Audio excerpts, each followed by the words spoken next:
జగన్మోహన్ రెడ్డి గారు అధికారానికి దూరమైన తర్వాత మంత్రులుగా పనిచేసిన వాళ్ళు మంత్రులుగా పనిచేసిన వాళ్ళు ఎంపీలుగా ఉన్న వాళ్ళు ఎంపీలుగా పనిచేసిన వాళ్ళు ఎమ్మెల్యేలుగా పనిచేసిన వాళ్ళు చాలామంది పార్టీకి దూరం అవుతూ ఉన్నారు.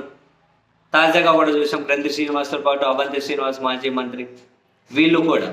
ఇక్కడ అవంతి శ్రీనివాస్ గారు మరి రాజీనామా చేసుకుంటూ చేసిన వ్యాఖ్యలు ఏవైతే ఉన్నాయో వైఎస్ఆర్ కాంగ్రెస్ పార్టీలో ఎవరికీ గౌరవం లేదు, జగన్మోహన్ రెడ్డి గారికి ఎవరికి గౌరవం ఇవ్వలేదు అని భలే ఇంట్రెస్టింగ్ అనిపించాయి నాకు ఈ వ్యాఖ్యలప్పుడు. మళ్ళీ అవి గుర్తొచ్చాయి. మోపిదేవి వెంకటరమణ గారు రాజ్యసభ ఎంపీగా రాజీనామా చేసుకుంటూ ఆయన చేసిన వ్యాఖ్యలు, నాకు వద్దు వద్దంటే రాజ్యసభ ఎంపీ ఇచ్చారు అని, వద్దు వద్దంటే రాజ్యసభ ఎంపీ ఇచ్చారు నాకు అని ఆ వ్యాఖ్యలు కూడా గుర్తొచ్చాయి నాకు. వీళ్ళ వ్యాఖ్యల తర్వాత వీళ్ళ స్టేట్మెంట్ తర్వాత అనిపించింది నిజంగానే జగన్మోహన్ రెడ్డి గారు ఎవరికి గౌరవం ఇవ్వరు వైసీపీలో. అండ్ వైసీపీ పార్టీ అనేది ఎవరికి గౌరవం ఇవ్వదు, జగన్మోహన్ రెడ్డి గారు కూడా ఎవరికి గౌరవం ఇవ్వరు. ఎందుకని మరి ఆయన ఎందుకు గౌరవం ఇచ్చినట్లు? అవంతి శ్రీనివాస్ గారికి మంత్రి పదవి ఇస్తారా? మంత్రి పదవి ఇచ్చి గౌరవించడం ఆయన అగౌరవంగా ఆయన ఫీల్ అవుతూ ఉన్నారు. జగన్ గారు అసలు మరి ఈయనకు మంత్రి పదవి ఇవ్వడం అగౌరవపరిచినట్లు.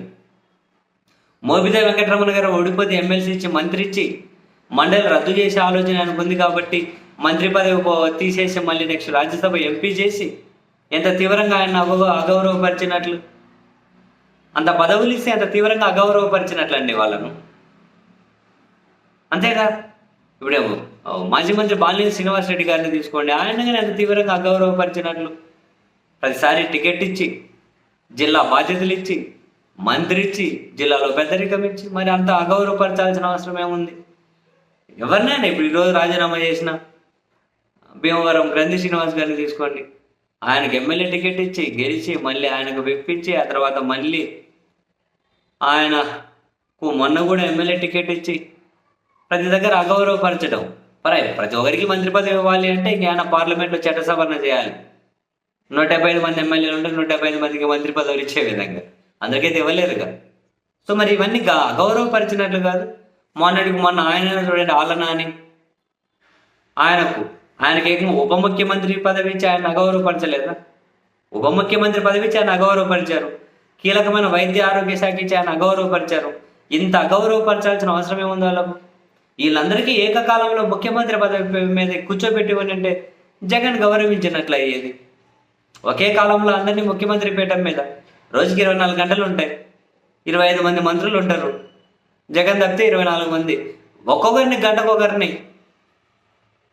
ముఖ్యమంత్రి పీఠం మీద కూర్చోబెట్టి ఆ తర్వాత రోజుకొకరికి మంత్రి పదవి ఇచ్చి క్యాబినెట్ విస్తరణ చేసుకుంటూ పోతే అందరికీ సమాన గౌరవం దక్కినట్లు ఉండేది. వీళ్ళు ఇట్లా కొందరిని మంత్రులుగా చేసి, కొందరిని ఎంపీలుగా చేసి, కొందరికి ఎమ్మెల్యే టికెట్ ఇంతగానో అగౌరవపరచడం జగన్ గారికి మంచిది కాదబ్బా. నిజంగా ఆయన మారాలి, జగన్మోహన్ రెడ్డి గారికి చాలా మారాల్సి ఉంటుంది. ఇంతగానో వీళ్ళని అగౌరవపరచకూడదు.